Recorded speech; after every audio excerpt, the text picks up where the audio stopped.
दोस्तों, आपने देखा होगा कि लाइफ में कुछ लोग इतने सफल हैं कि करोड़ों अरबों कमा रहे हैं, जबकि कुछ ऐसे हैं जो गरीबी और अभाव में ही जी रहे हैं। तो आखिर ऐसा क्यों है? ऐसी क्या बात है जो एक सफल इंसान को दूसरों से अलग करती है? नेपोलियन हिल की इस किताब में आपको इस बात का आंसर मिल जाएगा। नेपोलियन हिल ने बहुत से सफल लोगों की लाइफ को स्टडी करके इस किताब को लिखा था और इसमें 15 रूल्स दिए थे जिन पर सफल लोग जाने अनजाने अमल करते रहते हैं। तो आइए इस बुक समरी में हम उन 15 रूल्स के बारे में जानते हैं जिन्हें आप अपनी लाइफ में अपनाकर सफल लोगों की श्रेणी में आ सकते हैं और एक रिच और प्रॉस्परस लाइफ जी सकते हैं। तो इसमें पहला रूल्स है डिसाइड ऑन ए गोल। दोस्तों, बहुत बार कोई हमसे पूछता है कि हमारा लाइफ में गोल क्या है। बहुत से लोग मुस्कुरा देते हैं और कहते हैं उन्होंने अभी सोचा नहीं है। अगर आपका भी यही उत्तर है तो इसे चेंज कीजिए। आज ही बैठकर सोचें और अपनी लाइफ का गोल चुनें। जो भी आपका सपना है उसके बारे में सोचें। नौकरी चुनना गोल नहीं होता, हाँ वह एक पड़ाव जरूर हो सकता है। अपना सही गोल चुनें और उसे पाने के लिए यह 3 स्टेप्स करें। पहला है अपने गोल को एक कागज पर लिखें, सिर्फ दिमाग में न सोचें। दूसरा, अपने गोल को पाने के लिए आप क्या सेक्रीफाइस कर सकते हैं। क्या आप सोना कम कर सकते हैं या दूसरों को ज़्यादा मेहनत कर सकते हैं, टीवी छोड़ सकते हैं, नई सेल्फ हेल्प किताबें पढ़ सकते हैं आदि। इन सभी को कागज पर लिख लीजिए। तीसरा, दिन में कम से कम 12 बार अपने गोल को याद कीजिए। इससे आपके सबकॉन्शियस को याद हो जाएगा कि आप उससे क्या चाहते हैं और वो उसी दिशा में काम करने लगेगा और आपको क्रिएटिव आइडियाज देने लग जाएगा। और सब जानते हैं एक आइडिया जिंदगी बदल देता है। दूसरा लॉ है बिलीव इन योरसेल्फ। अगर आपको लाइफ में सफल होना है तो खुद पर विश्वास करना होगा। आपको बिलीव करना होगा कि आप भी रिच और सक्सेसफुल बन सकते हैं। पर बहुत से लोग डरते रहते हैं। इनमें से उनमें कॉन्फिडेंस भी कमी हो जाती है। इंसान को 6 तरह के डर हमेशा सताते हैं। वे हैं गरीबी का डर, बुढ़ापे का डर, बुराई का डर, प्यार खोने का डर, बीमारी का डर और मौत का डर। दोस्तों, अगर आप जो कि है सेविंग 20%, घर के खर्चे 50%, शिक्षा 10%, अगर 10-20 रिजेक्शन हो जाए तो रुक जाते हैं। ऐसे कभी सफलता नहीं मिलती। हजारों रिजेक्शन होने के बाद भी मत रुकिए, तभी आप एक लीडर की तरह काम कर पाएंगे और सफल हो पाएंगे। अच्छा लीडर कभी नहीं रुकता है, बल्कि हौसला रखकर बढ़ता रहता है। 5वां लॉ है बी क्रिएटिव। सफलता पाने के लिए हमें क्रिएटिव बनना चाहिए।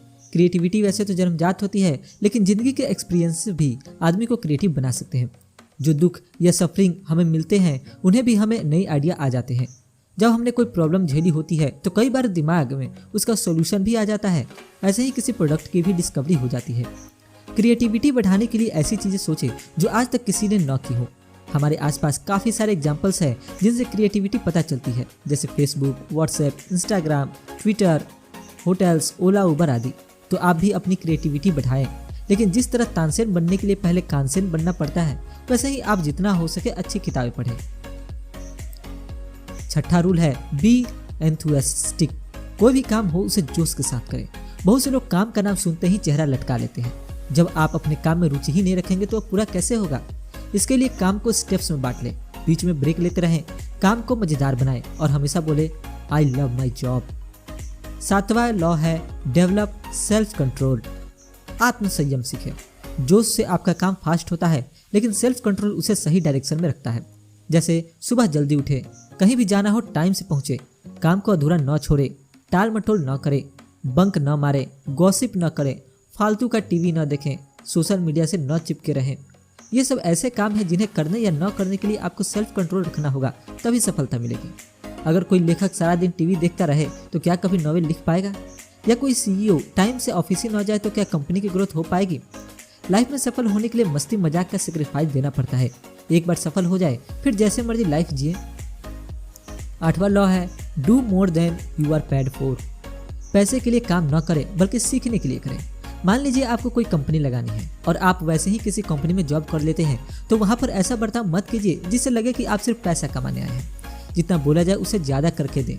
हो सके तो बाकी लोगों की हेल्प कर दें। इससे लोग आपको पसंद करने लगेंगे, आप भीड़ में स्टैंड आउट करेंगे और जल्द ही आप इनर सर्कल्स में जगह पा लेंगे, जो सफलता के लिए बहुत जरूरी होता है, क्योंकि इनर सर्कल के लोग ही आपको असली ज्ञान दे सकते हैं। जैसे किसी को फिल्म डायरेक्टर बनना है तो बहुत से लोग पहले असिस्टेंट का काम करते हैं। उन्हें बहुत कम पैसे मिलते हैं, लेकिन जिन्हें सफल होना है वे मन लगाकर काम करते हैं, सबकी मदद करते हैं, हमेशा स्माइल करते हैं। ऐसे लोग जल्दी अपना गोल पाने में सफल होते हैं। 9th लॉ है डेवलप ए प्लीजिंग पर्सनालिटी। सफल बनने में आपकी पर्सनालिटी भी अहम भूमिका निभाती है, इसलिए आप अपनी पर्सनालिटी को डेवलप करें। इसके लिए आप कपड़ों से स्टार्ट करें। आपने देखा होगा कि बड़ी बड़ी कंपनी में काम करने वाले लोग हमेशा ब्रांडेड और फॉर्मल कपड़े पहनते हैं। उनकी एक खास ड्रेस कोड होती है। इनसे उनकी पर्सनालिटी अच्छी लगती है और लोग उनकी तरफ आकर्षित होते हैं। यह जरूरी नहीं कि आप बहुत महंगे कपड़े पहने, लेकिन 20 घटिया शर्ट लेने से अच्छा है क्वालिटी की 4 शर्ट ही ले। इसी तरह खुद को साफ रखें, बॉडी ओडोर का ध्यान रखें। खुद को ग्रूम करने का कॉस्मेटिक आदि का सामान भी खरीद सकते हैं। लेकिन दोस्तों, एक्सटर्नल अपीयरेंस से ज़्यादा इंटरनल ब्यूटी मायने रखती है। हमेशा मुस्कुराएं, गर्मजोशी से बात करें, सहानुभूति दें, दूसरों की हेल्प करें। इन सब गुणों से आपके पर्सनालिटी में 4 चांद लग जाएंगे। इससे आपका फ्रेंड सर्कल बढ़ेगा, आपका नेटवर्क भी बढ़ेगा, जो सफलता के लिए बहुत जरूरी होता है। 10वां लॉ है थिंक क्लियरली। आजकल की दुनिया में हमारे चारों ओर इतना शोर और सच झूठ है कि कोई भी व्यक्ति आसानी से गलत डिसीजन ले सकता है। सारी एडवर्टाइजमेंट्स में काफ़ी कुछ झूठ बोला जाता है। मीडिया आपको तरह तरह से मैनिपुलेट करता है। ऐसे में जरूरी हो जाता है कि आप क्लियर और ठीक से सोच पाएं। इसके लिए आप फैक्ट्स को 2 भागों में बांट लें। पहला रिलेवेंट फैक्ट्स और दूसरा इरिलेवेंट फैक्ट्स। जो रिलेवेंट फैक्ट्स यानी जरूरी हो उन पर ध्यान दें। इरिलेवेंट्स के बारे में सोचकर अपना टाइम वेस्ट न करें। मान लीजिए आपने कैंसर पर कोई यूट्यूब वीडियो अपलोड किया है और कोई कमेंट में लिखता है कि कैंसर से मरने में की दर इतनी है और आपने गलत बताया है, और इसके बाद कोई गाली लिख देता है। तो आपके लिए रिलेवेंट फैक्ट हुआ कैंसर की दर। उसे चेक करें और अगर सच में गलत है तो एडिट करके ठीक कर दें। अपोलोजाइज भी कर सकते हैं, लेकिन गाली को पढ़कर अपनी रातों की नींद खराब न करें, क्योंकि सोशियोपैथ लोग इस दुनिया में हमेशा रहेंगे। उन्हें सिर्फ इग्नोर करें और अपने अगले वीडियो को तैयार करने में ध्यान दें। ऐसे ही कैरियर डिसीजन लेने में भी क्लियर सोचें। ऐसा ना हो कि 4 दोस्त बोल दे कि तुम गजब की एक्टिंग करते हो और आप चने के झाड़ पर चढ़ जाएं और झूला उठाकर बिना प्लानिंग के बॉलीवुड में चले जाएं। इस तरह से सिर्फ फुटपाथ पर सोना पड़ेगा और मिलेगा 40-50 साल का स्ट्रगल, और इसके बाद भी शायद कोई बात न बने।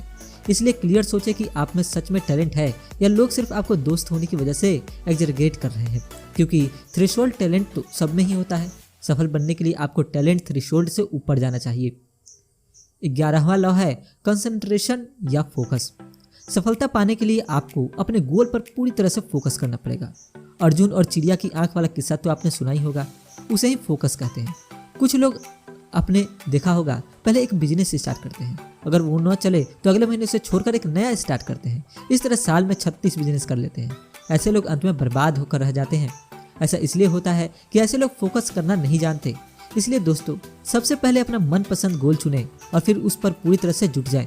कम से कम 1-2 साल तक तो लगे रहना पड़ेगा। ब्लॉगिंग में भी ऐसा ही होता है। एक रिसर्च के अनुसार 95% ब्लॉग फेल हो जाते हैं। ऐसा इसलिए होता है कि ब्लॉगर कंटेंट लिखने पर फोकस नहीं करता। कभी एसईओ करने लगेगा तो कभी 50 तरह का सोशल मीडिया पर प्रमोट करने लगेगा। 1 साल तक सिर्फ कंटेंट पर ध्यान देना चाहिए और बेसिक एसईओ करना चाहिए, तभी सफलता मिलती है। 36 चीज़ें एक साथ करने पर आप एक भी ठीक से नहीं कर पाएंगे। ऐसा हर फील्ड में होता है। इसलिए पहले एक चीज़ को कंप्लीट करें, फिर दूसरी शुरू करें। इससे आप जरूर सफल होंगे। 12वां लॉ है कोऑपरेशन, वर्क विद अदर्स। अगर अपने गोल या स्टार्टअप में सक्सेसफुल होना है तो दूसरों के साथ काम करना सीखें, लेकिन अपनी टीम सोच समझकर चुनें। सभी मेंबर का एक गोल और एक जैसे इंटरेस्ट होने चाहिए। इंटरव्यू करके आप ऐसे लोग ढूंढ सकते हैं, फिर आप उनकी हेल्प करें, तभी वे सब आपकी भी हेल्प करेंगे। हर किसी में कोई ना कोई स्किल जरूर होनी चाहिए, उसका फायदा उठाएं। 13वां लॉ है फेलियर, लर्न फ्रॉम मिस्टेक्स। ऐसा कहा जाता है कि बिजनेस में कोई भी फेलियर नहीं होता है, वे तो लेसन्स होते हैं, क्योंकि हर फेलियर आपको यह सिखाता है कि यह तरीका काम करेगा या नहीं। उससे सबक लें और फिर नया तरीका खोजें। जैसे शुरू में ब्लॉगर अपने ब्लॉग पोस्ट का लिंक सोशल मीडिया पर कॉपी पेस्ट करने लगते हैं, इससे उनका अकाउंट ब्लॉक हो जाता है। तो इससे वे सीख सकते हैं कि ट्रैफिक लाने में स्पैमिंग काम नहीं करती है। ऐसे ही हर फेलियर कुछ न कुछ सिखाता है, उसे सीखें और आगे बढ़ें, निराश होकर रुक न जाएं। 14वां लॉ है टॉलरेंस। दोस्तों, सहनशील बने, फिर चाहे वो किसी religion, caste, creed, gender, sexual orientation आदि की बात हो या किसी की गलती पर रिएक्ट करने की। हर तरह के व्यक्ति को अपनाएं, सबके साथ समान बर्ताव करें, स्टेरियोटाइप्स में न फंसे, तभी आप आगे बढ़ पाएंगे। संकुचित विचारों वाले व्यक्ति कभी आगे नहीं बढ़ पाते। इसी तरह किसी से गलती हो जाए तो भी उन्हें सुधरने का मौका दें, न कि आपा खोलकर चिल्ला पड़े। इसे कोई आपकी रिस्पेक्ट नहीं करेगा। 15वां रूल है द गोल्डन रूल। यह रूल कहता है कि खुद के अंदर झांके, खुद को सफल बनाने की हिम्मत और जज्बा लाएं। इस रूल को न समझने के कारण ही करोड़ों लोग असफल रह जाते हैं और लाइफ में कुछ नहीं कर पाते। जैसे कोई सब्जी बेचने वाला सारी उम्र में सब्जी ही क्यों बेचता है, या चाय बनाने वाला चाय ही क्यों बेचता है? क्योंकि वे अपने अंदर झांक नहीं पाते, यह नहीं सोच पाते कि वे भी सफल बन सकते हैं। जबकि ऐसे भी लोग हैं जो कुछ बड़ा करने की हिम्मत करते हैं। ऐसे लोग चाय की ही फ्रेंचाइजी चला रहे हैं और करोड़ों कमा रहे हैं। इसलिए दोस्तों, आलस छोड़े और एक्शन ले और विश्वास करें कि आप अपने गोल को अचीव कर सकते हैं। हो सकता है उसमें समय लगे, लेकिन लगे रहेंगे तो सफलता एक दिन आपके कदम जरूर चूमेगी। तो दोस्तों, यह थी इस बुक की समरी। आपको यह कैसी लगी नीचे कमेंट करके जरूर बताएं और चैनल को भी सब्सक्राइब कर लें। धन्यवाद।